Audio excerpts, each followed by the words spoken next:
6 Ways to Turn Desire into Gold.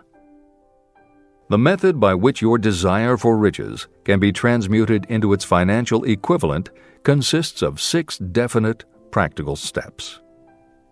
1. Fix in your mind the exact amount of money you desire. It is not sufficient merely to say, "I want plenty of money." Be definite about the amount. There is a psychological reason for such definiteness explained in subsequent chapters. 2. Determine exactly what you intend to give in return for the money you desire. There is no such reality as something for nothing. 3. Establish a definite date when you intend to possess the money you desire. 4. Create a definite plan for carrying out your desire and begin at once, whether you are ready or not, to put this plan into action. 5. Now write it out. Write a clear, concise statement of the amount of money you intend to acquire. Name the time limit for its acquisition. State what you intend to give in return for the money, and describe clearly the plan through which you intend to accumulate it. 6. Read your written statement aloud, twice daily. Read it once just before retiring at night, and read it once after arising in the morning. As you read, see and feel and believe yourself already in possession of the money. It is important that you follow the instructions in these 6 steps.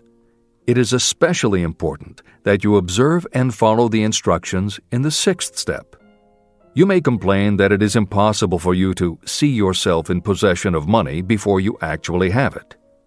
Here is where a burning desire will come to your aid. If you truly desire money so keenly that your desire is an obsession, you will have no difficulty in convincing yourself that you will acquire it. The object is to want money, and to become so determined to have it that you convince yourself you will have it. If you have not been schooled in the workings of the human mind, these instructions may appear impractical. It may help you to know that the information they convey was given to me by Andrew Carnegie, who made himself into one of the most successful men in American history. Carnegie began as an ordinary laborer in the steel mills, but managed, despite his humble beginning, to make these principles yield him a fortune of considerably more than $100 million. Editor's comment. In today's terms, the value of Carnegie's fortune would be at least $20 billion and probably a good deal more. End of editor's comment. It may be of further help to know that the 6 steps were carefully scrutinized by the famed inventor and successful businessman, Thomas A. Edison. He gave his stamp of approval, saying they are not only the steps essential for the accumulation of money, but also for the attainment of any goal. Editor's comments.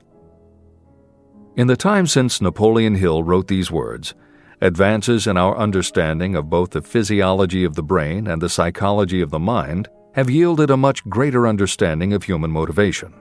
Even so, the methods used by modern motivational experts are essentially the same techniques advised by Hill. Research studies confirm that there is sound psychological basis for doing as Hill advises.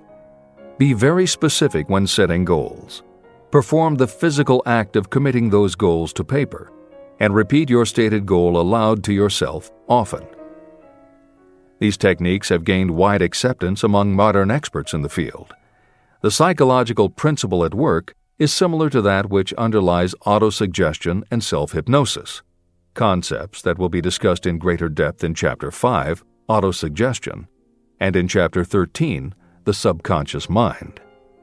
Hill's instruction to see yourself as you will be when you have already achieved your objective is also a specific technique. Today it is commonly taught by motivational experts under the term creative visualization. In Chapter 4 on faith and in Chapter 5 on autosuggestion, Hill elaborates on his method. Before moving on, the editors would like to reinforce Hill's advice to follow his instructions to the letter. The editors know there is a tendency for the reader to assume that it is enough for them just to intellectually understand a concept. As you read Hill's 6 points, you probably found yourself thinking, Sure, some people might need to write things down, but I'm not a kid, I get the idea. Or, okay, I understand that saying it out loud might help some less sophisticated people, but I already understand the point intellectually.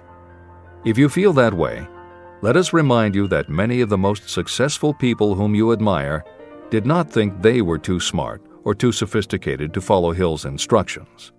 The editors would again point out that if Napoleon Hill believed the actual acts of writing and speaking your goals is important, and if psychologists and motivational experts agree, then you would be foolish not to follow this simple advice. Just do it. This is the end of the editor's comments. The steps call for no hard labor. They call for no sacrifice. To apply them does not call for a great amount of education. But the 6 steps do call for enough imagination to see and to understand that the accumulation of money cannot be left to chance or luck.